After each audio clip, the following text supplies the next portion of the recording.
Então, vou falar sobre a família Rebelo em Lagos. Mas antes disso, começar por dizer que, como todos nós e como já vimos, começamos todos, muitas vezes, quando começamos nestas lides, com uma árvore muito simples. Começamos a querer saber quem são os pais, os avós e os bisavós. Nomes, até uma coisa que as crianças na escola, e muito bem, faz parte do currículo, começarem a saber de onde vieram. Mas isto começa a não chegar. Começa a não chegar e vamos querer saber mais qualquer coisa. Ao fim e ao cabo, quem foram estas pessoas? Eu tenho a sorte, o privilégio, do meu bisavô ter deixado muito trabalho feito. Já tenho uma árvore muito completa da família. Deixou-nos imensos documentos, imensas coisas escritas e assim eu consegui recuar quase 600 anos no tempo. E chegámos a Rodrigo Rebelo, que tanto é meu antepassado como de muita gente aqui desta sala, tenho a certeza, porque em 500 e tal anos dá para ter muita multiplicação e para chegar a muitos lados.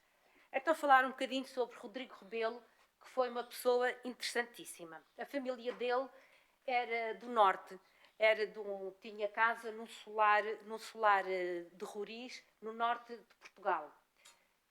O primeiro documento que eu encontrei dele foi, e que fui procurar, exatamente que o meu bisavô tinha no livro, eu fui procurar o original, é um testamento de Dona Filipa. Quem era Dona Filipa? Dona Filipa era neta de Dom João I, filha de Dom Pedro. O Dom Pedro foi regente do reino entre a morte de Dom Duarte e o reinado de Dom Afonso V, a minoridade de Dom Afonso V. E então Dom Pedro foi regente de Portugal. Dona Filipa foi a filha dele. E no testamento deixou uma verba a Rodrigo Rebelo, que me serviu de vedor.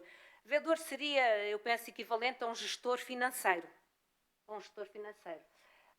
Só uma coisa que eu me esqueci de dizer. Rebelo, eu escrevo sempre com um L, porque as grafias são muito diferentes. Tanto aparece como Rebelo com dois L's, então eu, como estou a escrever agora, eu escrevo sempre Rebelo com um N. E abreviei o RR também para não estar sempre a escrever Rodrigo Rebelo. Então ela deixou o testamento dela, que foi aberto em 1497, quando ela morreu, a Rodrigo Rebelo, que me serviu de vedor. Nessa altura, por acaso, ele também já tinha morrido. Mas o que quer dizer que, alguns antes, ele esteve ao serviço dela. Existe outro documento também em que refere-se a Rodrigo Rebelo como escrivão dos Contos de Lisboa, que não está longe porque continua a tratar de finanças e de dinheiro. Ele era escudeiro da Casa Real e estava ao serviço de Dom João II, do rei, com certeza, e esteve ao serviço de Dom Duarte de Menezes em Alcácer Seguer. Ele participou na conquista de Alcácer Seguer e foi em Alcácer Seguer, portanto, Dom Duarte de Menezes foi o primeiro capitão. E quando conquistaram Alcácer Seguer, os mouros saíram, eles entraram no castelo e os reforços dos mouros chegaram depois deles lá estar. Ou seja, o que é que fizeram? Fizeram um cerco, cercaram uma fortaleza. E começou, ao fim de certo tempo, começou a haver escassez de mantimentos e fome.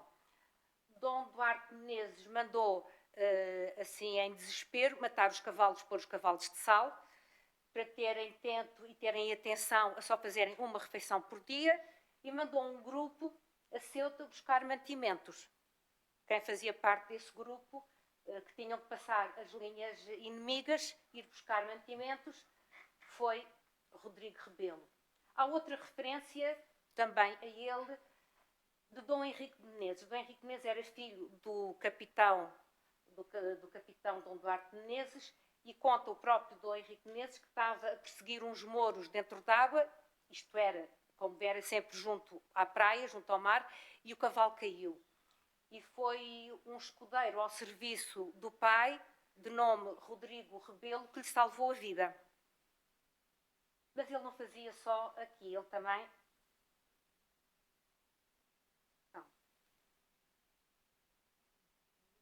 Não está a colaborar.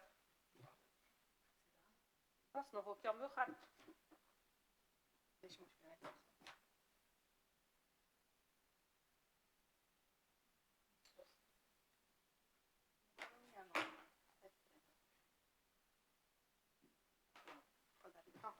frente aqui para o computador. E então, há referências também escritas que Rodrigo Rebelo serviu El Rei Dom João II, por quem foi muito aceito e por este monarca mandado à Guiné tratar de importantes negócios. Primeiro, onde está escrito é nas décadas de João de Barros, nos livros de João de Barros, Décadas da Ásia. Está lá escrito, vem lá várias referências a Rodrigo Rebelo. E o que é que ele ia fazer à Guiné? A Guiné não é a Guiné que nós conhecemos hoje, não é o país da Guiné, é a região, toda aquela região da África. O que é que Dom João mandava fazer? Mandava procurar passagem para a costa ocidental, ou seja, atravessar a África para chegar às especiarias. Pelo caminho, eles tinham que fazer alianças, tratar de relações comerciais com os reinos e príncipes por onde iam passando. E levavam presentes e levavam muitas coisas para essa passagem no sertão africano. Eu disse, há muitos relatos, há muitos escritos, das crónicas, há muita coisa escrita referente a este assunto. Em 1423, no interior da África, numa dessas missões, Rodrigo Rebelo morre por doença. Mas, entretanto, eu estou a falar de Lagos, o primeiro a vir para Lagos, entretanto, Rodrigo Rebelo foi o primeiro desta família que veio morar para Lagos. Em Lagos tinha várias propriedades. Ou recebeu por mercês régias, ou recebeu por dote do casamento, ou por herança. Tinha várias propriedades e aqui, digamos, assentou a reais em Lagos. Casou com Teresa Vaz e tiveram vários filhos, penso eu, mas pelo menos Estevão Rebelo. Tiveram Estevão Rebelo. Estevão Rebelo foi nomeado alfaqueque-mor de Portugal e dos Algarves. Agora vou abrir aqui um parênteses para explicar o que era alfaqueque. Alfaqueque é uma palavra árabe. Hoje, quem foi à visita com o Artur de Jesus foi engraçado porque ele já falou um bocadinho do resgate e dos cativos.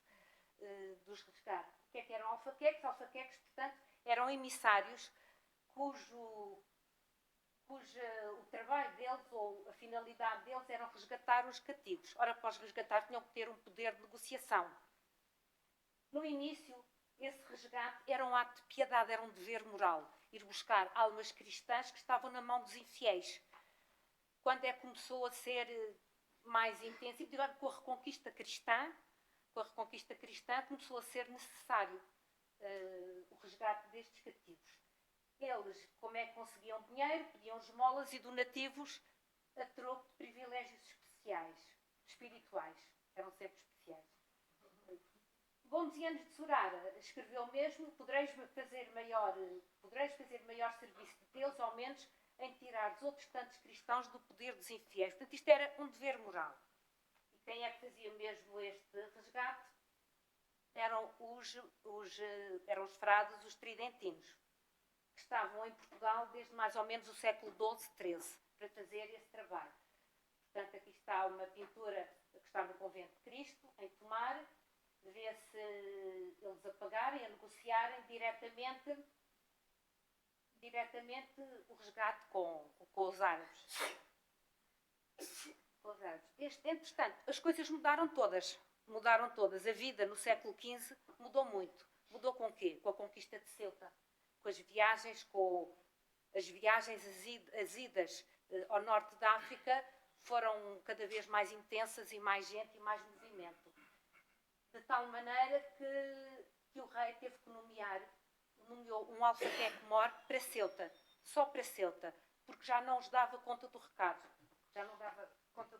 Cá. Mas, entretanto, o volume de dinheiro já era muito grande, porque já obrigava a outro nível de dinheiro, já eram mais pessoas, o volume de dinheiro era muito maior.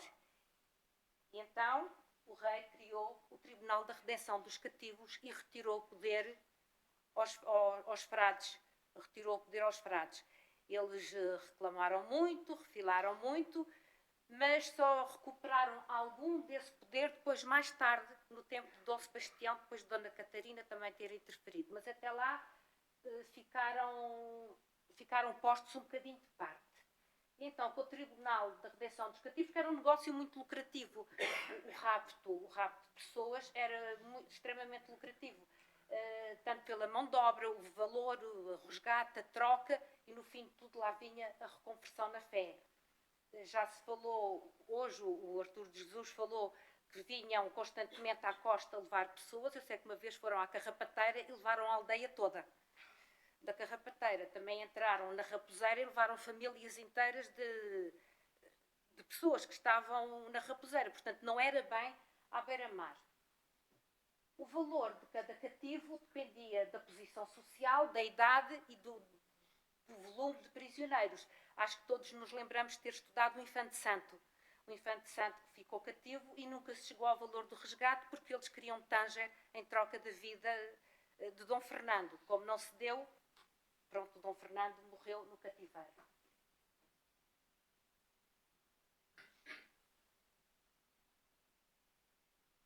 Gil de Brito foi então nomeado o primeiro alfaqueque-mor do reino, porque foi preciso coordenar toda esta estrutura, porque já era preciso tomar nota do dinheiro que entrava do Tribunal da Redenção de Cativos, portanto, do dinheiro, quem recolhia esse dinheiro, dos escrivães, já era toda uma estrutura muito pesada que tinha que ser coordenada. E Gil de Brito foi nomeado o primeiro alfaqueque-mor do reino, que também tinha sobre ele o de Ceuta, o alfaqueque de Ceuta também obedecia a este alfaqueque, ao primeiro alfaqueque-mor do reino. Como pagamento, recebiam 5 dobras de ouro por cada moro judeu ou cristão em que tivesse diretamente intervenção na sua libertação, fosse diretamente seu cargo. São moedas de ouro do tempo de Dom Afonso V. A moeda que circulava em Portugal era o real branco. Portanto, a dobra de ouro era uma moeda que circulava tanto em Portugal como em Espanha. Portanto, estava acima. Não sei dizer equivalente quanto é que seria, quantas vacas compraria ou quantas coisas compraria, não sei dizer. Mas sei que era bastante valioso. Porque o cargo também era muito arriscado. Tinham que ir para o campo inimigo, eles tinham salvos condutos, podiam andar, podiam negociar, levavam recados e contavam o que por lá se passava.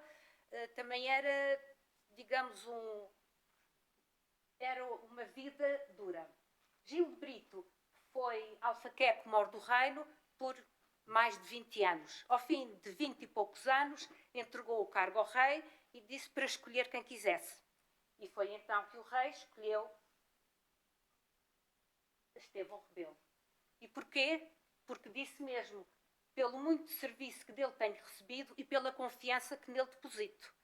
Pois as pessoas tinham que ser de confiança, tinham que falar a língua, tinham que ser pessoas, escolhiam sempre nobres, pessoas com poder económico, para não ficarem ofuscados, possivelmente com o dinheiro, tinham várias, de idoneidade, tinham várias características a que tinham a obedecer.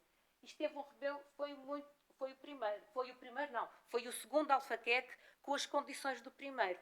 Curiosamente, em todos os livros e tudo o que eu li sobre os alfaqueques, eles referem-se a Estevão Rebelo como o primeiro alfaqueque, mas não foi o primeiro, porque ele ficou com as condições do primeiro, ele foi o segundo. E a nomeação é alfaqueque-mor de Portugal e dos Algarves, da Aquém da Aleimar em África, assim como dos lugares que estão na minha obediência e sob o meu senhorio, como todos os outros que a ela vierem.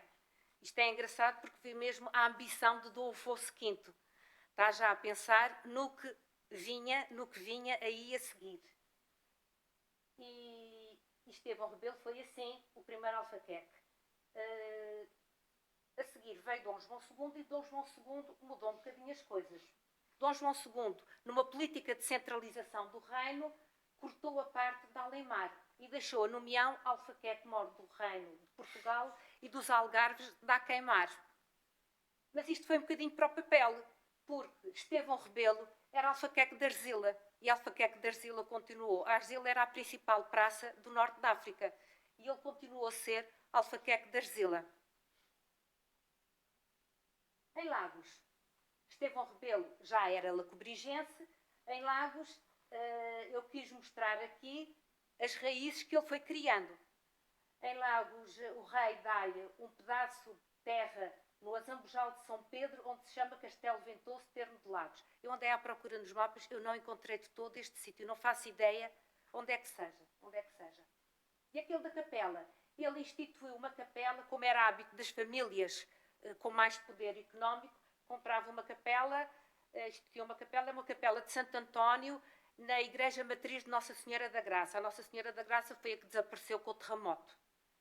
E neste documento tem sobre a instituição da capela, que seria para ele e a mulher ficarem enterrados quando morressem, mas está o testamento dele. Está registado o testamento com as propriedades que tinha. Fala que fez um morgado com as propriedades do Desleixa e Val da Telha. Um morgado, as famílias faziam um morgado que eram as propriedades da família, juntavam todas no morgado, não eram divisíveis, não podiam vender pedacinhos. E fazia parte da família irem aumentando e melhorando os morgados. Ele instituiu o morgado. A vantagem é que mantinha o património da família, a desvantagem é que só um é que herdava. E chamavam a casa da família era todo este património, não era a casa onde moravam, a casa era todo este património. Portanto, Estevão Rebelo teve um filho, Vicente Rebelo. Eu estou-me a referir aqui só aos filhos que herdaram os cargos e não estou a fazer a árvore completa, visto é o que eu estou a falar, é dos cargos principais que desempenharam. Vicente Rebelo estava em Arzila quando o pai morreu. Esta nomeação, 1502, já foi Dom Manuel. E assim que o pai morreu, ele recebeu uma tensa é uma pensão de 8.000 brancos, só pelo serviço que o pai tinha recebido. E logo de seguida foi nomeado alfaqueque de Arzila. O cargo era herdado e ele herdou o cargo de alfaqueque de Arzila. 3 dias depois dessa nomeação, foi também nomeado alfaqueque-mor do Reino. De maneira que mais um continuou a ser alfaqueque-mor do Reino de Portugal e dos Algarves da Queimar, mas continuava em Arzila. Em Lagos, também ele pediu para afurar um terreno que não tinha dono, que não estava a ser explorado, um chão salgado, em Odiastre, visto ninguém o trazer afurado nem aproveitado. Eu, correndo o risco de me enganar, eu acho que seria talvez o Val da Lama. Um chão salgado ali em Odiastre. Poderia ser o Val da Lama, não sei se seria outra que ele se referia. E o rei disse que sim, como é natural, eu escolhi alguns destes documentos estão na Torre do Tombo. Eu escolhi só assim poucos, não fui pôr tudo o que existia dentro. Vicente Rebelo teve Diogo Rebelo. Diogo Rebelo também herdou o cargo do pai, os cargos eram hereditários e eram confirmados posteriormente. Não era só morreu, vou ter os cargos do pai. Tinham que ser confirmados posteriormente pelos reis. E foi alfaqueque-mor do Reino de Portugal, foi feitor-mor das alfândegas do Algarve, feitor-mor da Cisa dos Panos, maçaria, herdados do Reino do Algarve. Ofícios que foram dados por Dom João III. E aqui parte do princípio que já estaria mais no Algarve do que no norte da África. E foi provedor da Santa Casa da Misericórdia de Lagos, 1537 a 1538. Foi o primeiro de muitos. A seguir a Diogo Rebelo, veio Vicente Rebelo. Eles eram muito originais nos nomes. Vicente Rebelo teve o cargo confirmado por Filipe I em 1583 e comprou a quinta na Raposeira. A quinta na Raposeira é onde está a igreja de Nossa Senhora de Guadalupe. Aquele terreno ali para trás, que segundo ouvi dizer tinha sido do infante tinha sido a quinta que o infante tinha comprado. O infante do Henrique. É um bocadinho mito, eu ouvi dizer, não sei, não confirmei em nada. Sei que ele comprou esta quinta.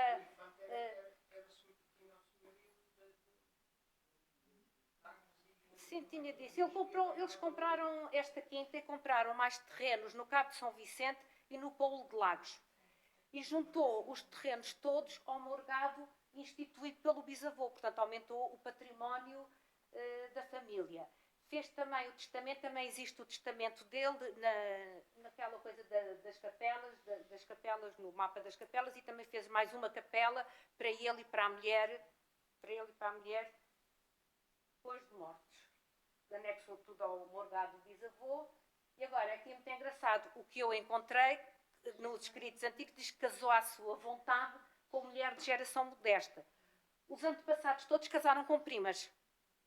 Casaram todos com primas. E ele casou com quem quis. Ela não seria tão modesta assim, mas pronto, foi legitimada depois do casamento. E recebeu logo, Vicente Rebelo, recebeu logo uma tença do Dom Sebastião. Também, segundo consta, ela era filha, tinha sido filha, depois foi posteriormente legitimada de alguém das relações do Dom Sebastião. Isto por aí, isto da geração modesta, pronto. Vicente Rebelo tiveram um filho, Diogo Rebelo. Mas este Diogo Rebelo já foi um bocadinho especial, pelo mau sentido. Diogo Rebelo, coitado, ele confirmou, o rei confirmou todos os ouvidos pelos serviços que o pai prestou ao rei. Os pais eram bons e os filhos beneficiavam com isso. Mas isto é 1598, mas quase 40 anos depois, deixaram quase 40 anos depois, para dizer que estava vivo, mas falto de juízo. E é muito simpático, porque eu li livros em que diziam que ele era mentecapto. Que eu acho que é mais um bocadinho mais agreste. O falto de juízo, digamos, é mais simpático, é menos agressivo.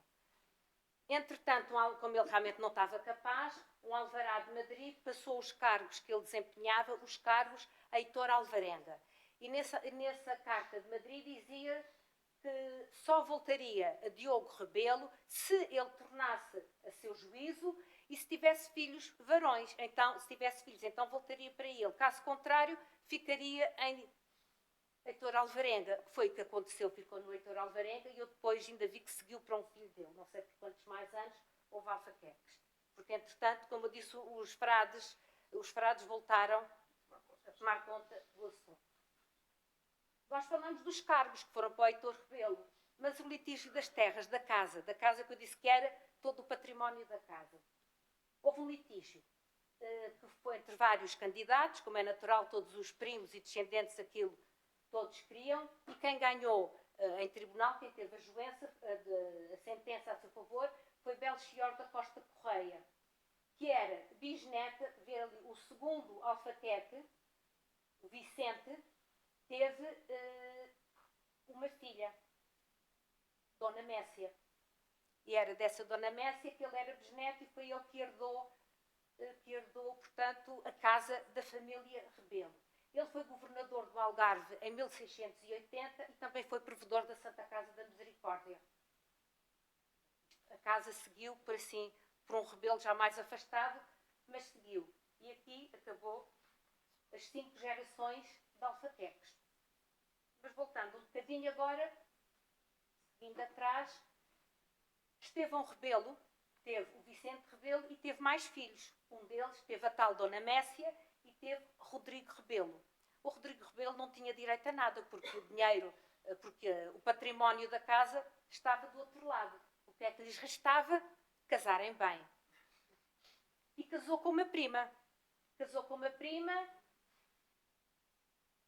E agora vou falar um bocadinho do que eram as almadravas para se perceber o que era a importância do cargo. Só para dizer que este cargo de feitor das almadravas reportava diretamente ao veedor da fazenda, portanto, do reino, e tinha liberdade de jurisdição, portanto, não obedecia, era completamente independente de juízes e corregedores, absolutamente independente. Falar um bocadinho agora das almadravas. O que era almadrava? Era a técnica da pesca do atum. Eram as armações de atum. Os atuns, como o Algarve do Mar era a sua grande riqueza. E era, naquela altura, Dom Afonso III, portanto, quando conquistou o Algarve, já havia a costa toda Atlântico para cima, e ele, portanto, viu a riqueza do Algarve, que já sabiam, e criou as pescarias reais. Vamos falar então um bocadinho da almadrava. Os atuns, os cardumes de atuns vêm do Atlântico para o Mediterrâneo para desovar. E vão que é o atum gordinho, o atum direito, é o atum gordinho com valor comercial, que vai desovar para o Mediterrâneo. No regresso, fazem o mesmo caminho, mas aí já vêm mais sequinhos e magros, que é o atum de revés. É o atum de revés. E esse atum de revés é bom para fazer mochama. E o atum, qual era o sistema de pesca? Estava a falar das almadravas, o que é que eles faziam? Os atuns vinham, portanto, os cardumes punham um sistema de redes de pesca e os atuns esbarravam lá. Primeiro, eles esbarravam nas redes e esse sistema de redes era puxado para a praia e eles eram apanhados na praia. Eram apanhados com arpões, já falava, como eram apanhados na altura. Não, era diferente porque eram puxados, eram tipo arrastados para a praia. Outro peixe que era muito rentável era a sardinha. A sardinha era apanhada com acedares. Os acedares eram umas redes de pesca que tinham fundo, portanto arrastavam a sardinha para a praia. A rentabilidade do peixe, o atum, 60% do atum era para o rei. 60% do atum era para o rei. Eram 6 em cada 10 atuns, 6 em cada 10 eram para o rei. O que é que o rei dizia? Que as redes era o rei que fornecia e o mar também. A sardinha era 40%. O que é que este senhor feitor das Almadravas, este senhor João Gonçalves Batávias, que era cavaleiro da Casa Real, almoxarife de Lagos. O que é que ele fez?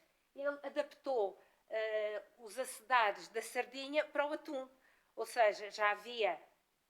O atum entrava e já não podia fugir porque ficava preso. Ficava preso de maneira que já era possível pescá-lo mesmo em alto mar. E essas eram as almadravas. Portanto, ficava preso, já iam os barcos lá ter e apanhavam os atuns. Com este sistema, a pesca do atum aumentou imenso e foi necessário também criar alguém que fiscalizasse a estrutura e foi criado o cargo de feitor das almadravas. Foi nomeado primeiro feitor das almadravas João Gonçalves Batávias. O segundo foi o filho, Pedro Lopes Batávias. Acontece que o filho só teve filhas e foi a filha que casou com o primo Rodrigo Rebelo e ele levou como dote o cargo de feitor das almadravas, mais de juiz da alfândega de Lagos. Cargos que foram confirmados por Dom João III. Ele também era cavaleiro da Casa Real, o Rodrigo Rebelo. E o que é que, além de toda a estrutura da pesca que era preciso ver, o sal, os atuns, os barris, as redes, toda a estrutura que era preciso, eles tinham que zelar pela segurança. E ele disse logo, era das coisas que ele dizia ao rei, os mouros andam tão seguros por esta costa como se fossem sua. E eles era muito mais conveniente virem buscar os atuns às almadravas do que estarem a ter trabalho com a pesca. E vinham muito. Foi também provedor da Santa Casa da Misericórdia de Lagos e morreu em combate em Tanger. Eles tinham o bichinho do norte da África lá para cima. Rodrigo Rebelo teve Estevão Rebelo da Horta. Era o terceiro filho, mas por morte dos irmãos herdou os cargos do pai. Foram confirmados por Dom Sebastião. E nesta altura o nome de feitor das almadravas passou a provedor das almadravas. O irmão dele instituiu um morgado, portanto, irmão do Estevão, porque possivelmente queria também fazer um património daquele ramo, uma casa daquele ramo da família. E foi o irmão Estevão que herdou esse morgado. Ele serviu o reino por 42 anos, o Estevão Rebelo da Horta. E este é que é meu antepassado, Estevão Rebelo da Horta. Que teve um Rodrigo. Também a imaginação dos nomes é muita. Teve um Rodrigo. O Rodrigo, há muita referência nos livros de Lagos, há muita referência ao Rodrigo Rebelo Falcão. Ele foi escudeiro da Casa Real, herdou os cargos da casa do pai e o morgado que vinha do tal criado pelo tio António. Ele serviu em 2 armadas reais. Foi um dos que esteve na defesa da Baleeira quando Mustafa Arraiês atacou. Acho que era um dos 600 turcos a atacarem a Baleeira, que tinha 15 homens. E eles aguentaram-se até vir buscar reforços a Lagos. há várias histórias mais pormenorizadas sobre este ataque. Ele escreveu muito, estava muito preocupado com os ataques às almadravas, porque os ataques às almadravas eram um prejuízo financeiro para o reino imenso. E pediu a Filipe III que se fortificassem as duas almadravas mais expostas, como está lá em cima, Almadna e Zavial. Também foi provedor da Santa Casa da Misericórdia em 3 mandatos entre 1602 e 1618. Por curiosidade, para ver mais outra vez o poder do cargo, era o cargo que mais pagava imposto. A nata foi um imposto criado por Filipe III para sacar dinheiro cá a Portugal. E então, quem pagava mais imposto era o governador do Algarve, depois o provedor do Algarve e, em terceiro lugar, o provedor das almadravas. Rodrigo Rebelo teve um filho chamado Estevão. Estevão Rebelo também herdou a casa dos avós, os ofícios, os morgados, herdou aquilo tudo. Foi provedor das almadravas e alcaide mor de Lagos. Foi provedor também da Santa Casa da Misericórdia por vários anos. Estevão Falcão não teve filhos, teve uma filha. E dela já falarei. Então aqui está a família a que eu me referi. Portanto, as 5 gerações de alfaquetes, que, como disse o Estevão, não foi o primeiro, mas foi o segundo, que é irrelevante. A verdade é que foram 5 de seguida, e os outros, que foram 4 gerações, se quiserem contar com o último, que era de uma filha que casou com o Rui da Silva, que era alcaide de Silves. Elas também não casavam mal.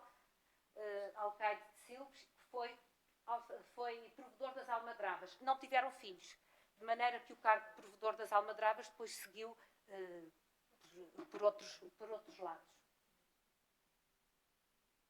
Pronto, está aqui as mulheres com quem casaram, vê-se as batalhas, se elas eram primas, elas iam sempre buscar das relações. A da Falcão é muito engraçado, Maria Correia Falcoa. Para quem não sabe, na altura, punha-se os nomes das senhoras, eram no feminino. Era Rebelo, Rebela, Coelho, Coelha, Cardoso, Cardosa, eram no feminino. Eu acho isso uma coisa por dentro. Outros Rebelo que encontrei, que não sei localizar muito bem. Simão Rebelo era fidalgo da Casa del Rei, provedor da Santa Casa de Misericórdia de Lagos, em vários anos. Eu encontrei muitas referências em Arzila a um Simão Rebelo, que era almoxarife. Eu não sei se seria este, portanto é que eu não pus aqui. O outro é o António Rebelo Falcão, que terá nascido cerca de 1573 e consta na lista de homens do governo de Lagos, que foi representar Lagos quando Filipe II veio a Portugal para as cortes na Paço da Ribeira. Portanto, ele foi um dos representantes da Câmara de Lagos. Nas listas da Santa Casa da Misericórdia diz que ele foi provedor da Santa Casa da Misericórdia, 6 mandatos, e consta como provedor das almadravas. Eu não consegui encaixar. Eu penso que ele provavelmente terá substituído o irmão quando, em alguma situação, porque eu não encontrei nenhuma nomeação direta a este António Rebelo Falcão, mas a verdade é que na lista da Santa Casa da Misericórdia está lá o cargo, portanto é natural que ele tenha... Isto é tal que instituiu a nova casa. Não, isto já é a geração de baixo. E pronto, resta agora falar da bibliografia. Li muita coisa, umas que precisei para fazer este trabalho, outras por curiosidade, porque eu acho que é um tema apaixonante, querer saber mais e mais e mais. Li muitas histórias genealógicas da Casa Real, a nobreza portuguesa em Marrocos, Crónica de Dom Duarte de Menezes, de Gomesianos de Zorara, e muitas teses de mestrado e trabalhos feitos por Edith Alberto. Já falarei um pouco mais nela. Foram estes os livros que eu mais, os 3 de cima segui-os online, os de baixo tenho em casa. A Cidade e o Termo de Lagos no período dos Reis Filipes é um livro que tem imensa informação sobre Lagos, mas imensa. Mas a parte dos rebelos está um bocadinho pouco precisa. Está um bocadinho pouco precisa. Tive que guiar por outros lados, mesmo pelas nomeações. As Famílias Nobres do Algarve foi o livro que o meu bisavô escreveu e que eu tive pistas para seguir por ali. E só dar destaque entre a Cruz e o Crescente de Edith Alberto. Foi uma exposição que houve na Torre do Tombo, muito interessante, exatamente sobre o resgate dos cativos. Esta exposição veio a Lagos e tanto foi apresentada outra vez pela doutora Edith Alberto, que tive a sorte de conhecer e que mandou alguns documentos que eu me baseei. E pronto, é tudo o que eu gostava. Se quiserem, tiverem interesse em explorar mais, é a seguir sobre os cativos, é seguir os trabalhos da professora Edith Alberto, e ela fala muito sobre o assunto. Pronto.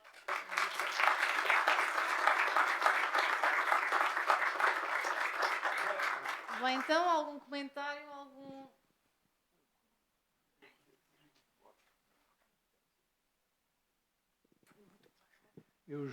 Teresa, eu julgo que em Tavira, até pela recorrência de nomes, há descendência desta gente, sobretudo do primeiro Vicente Rebelo. Há os Vicente Rebelo de Aragão e os Vicente Rebelo de Brito. Talvez por linha bastarda, não sabemos, mas tem origem provavelmente nestes rebelos do Alfaqueque e até pela recorrência do nome. Agora, o mais engraçado é que a mim o que me diz respeito, porque descendo de uma delas, sim, da Francisca de Brito de Rebelo, não a apanho propriamente, não consigo estabelecer dela a ligação direta a estes rebelos, embora haja recorrência no nome Vicente Rebelo de Brito, mas faz-me uma ligação muito interessante, porque diz que ela é prima de Francisca prima de Dona Maria Viegas Lacerda, que era casada com agora não me recordo, e que tinha a instituição, ela era proprietária da instituição, ela era proprietária da capela que tinha sido instituída por Tristão da Costa.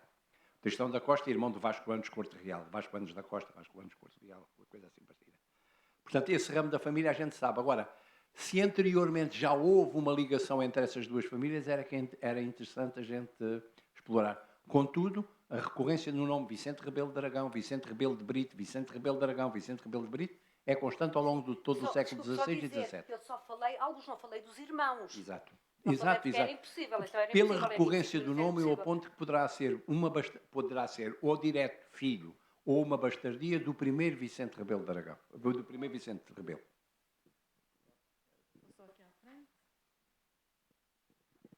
Vou voltar para pela excelente intervenção. Por acaso, o nome Rebelo a origem remota da palavra quer dizer carvalho, em céltico, de maneira que aparece com várias formas. Eu, por exemplo, tratei de um caso que era o Azmeta de Lolé, que era muçulmano, não é? É Rebolo, não é? Mas é a mesma origem. Agora, relativamente aqui, aparece este nome Batávias, que também tem Batávias, não é? Será que isto virá dos Países Baixos? Tem alguma ideia? Eu ouvi falar que era qualquer coisa que ele teria estado na Holanda, mas não faço ideia. Não, sinceramente, não averiguei nada. Os Batávios são os lusitanos holandeses, não é? Sim, ouvi dizer, mas não sei, não confirmei. Muito obrigado. Pode ser uma especulação de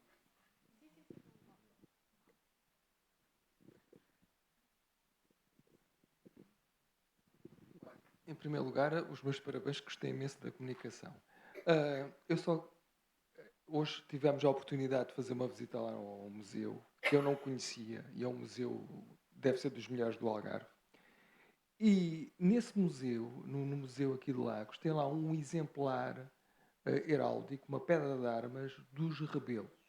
Mas aquela pedra de armas facilmente se consegue identificar. É deste ramo, que é o ramo dos alfaqueques. Porquê? Porque tem uma particularidade. Tem as armas, é o escudo, armas plenas de rebelo, e do elmo, em vez de sair o paquife, que normalmente adorna a pedra de armas, sai duas cordas, é uma espécie de cordões, com nós. Isso significa o resgate dos prisioneiros. Ou seja, aquelas armas são as armas deste ramo dos alfaqueques. É só uma contribuição.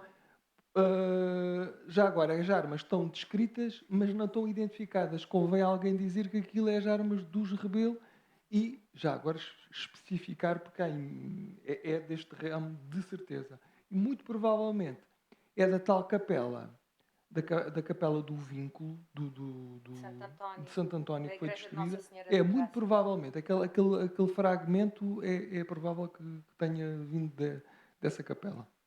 E um dos motivos que me fez escolher este tema foi exatamente porque fez-me impressão. Em Lagos, ninguém sabe da existência deles. Pois. E a verdade é que foram uma família muito importante aqui em Lagos, no século XV ou XVII, pelos cargos que desempenharam. Foi isso que eu tentei falar. Não da família, dizer que tiveram estes filhos e estes e aqueles, mas dos cargos e da importância da família que foram para Lagos na época. Eu, entretanto, sobre a Pedra de Armas do Estevão Rebelo já escrevi 2 vezes. Isso está Então depois há de publicado. mudar. Com essa especificidade heráldica que realmente não é muito comum aparecer aquele elemento fora do escudo. E realmente é o resgate dos cativos. Aquilo simboliza o resgate dos cativos.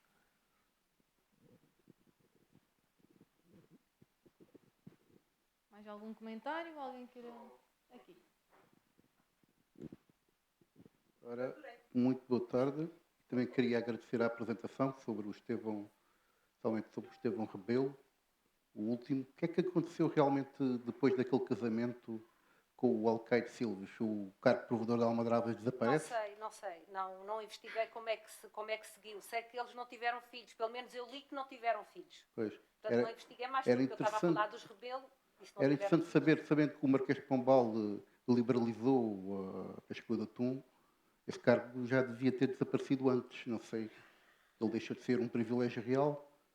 Não lhe sei responder isso. Não Que é sei. que se haveria ali alguma linha ainda de provedores até o Marquês de Pombal? Não faço ideia. Mas eu acho que continua a haver provedores, ou pelo menos responsáveis pelas pescas. Mesmo que tivesse mudado de nome, houve sempre responsáveis pelas pescas. Pois. Obrigado. A importância também, eu acho que devia chamar também a atenção, na importância da recorrência dos nomes para a gente quando investiga É verdade. em épocas em que não existe. É verdade, como por exemplo aquele que eu disse, o Simão Rebelo, que encontrei muitos documentos em Argila, só dizia Simão Rebelo, se dissesse irmão do Alfaqueca, ou filho deste, ou de Lagos, que fosse, mas não dizia nada, de maneira que eu não considerei esses documentos. Mas vê-se ali perfeitamente a recorrência dos nomes, não é? Sim. Sim. Uma recorrência. Sim, mas eles todos, eu tive o cuidado de pôr sempre o parentesco, de escolher documentos que tivessem a ligação com o anterior. Ajuda muito. Ajuda muito, não, sim, nos familiares. Ajuda para. Até que, em relação aos Rebelo, continua a haver rebelos no norte. De maneira que encontrei muitos rebelos que eram da Guarda, eram daqui, eram daqui, portanto, não eram dos nossos. É engraçado que esses do Norte também têm uma recorrência, por exemplo, o Estevão, o Rodrigo e o Simão. São nomes. Pois, são os mesmos, vai ter aos mesmos. Eu já agora, eu ia dizer uma coisa. Uma documentação que li sobre a recorrência dos nomes em Itália é que nos filhos tinha a ver com o nome dos avós. O primeiro filho macho a nascer teria o primeiro nome do avô paterno, e o segundo filho macho a nascer teria o nome do avô materno, e a mesma coisa no caso das filhas, que teriam o nome da primeira avó materna. Por acaso acho que era da avó materna e depois da avó paterna. Portanto, aí cruzavam-se um pouco. Eu tinha de ver agora outra vez as fontes onde vi isso. Mas aqui, neste caso, nota-se muito que estavam a seguir esse padrão. Que o filho que recebia o morgado tinha o nome, não do pai, mas do avô paterno.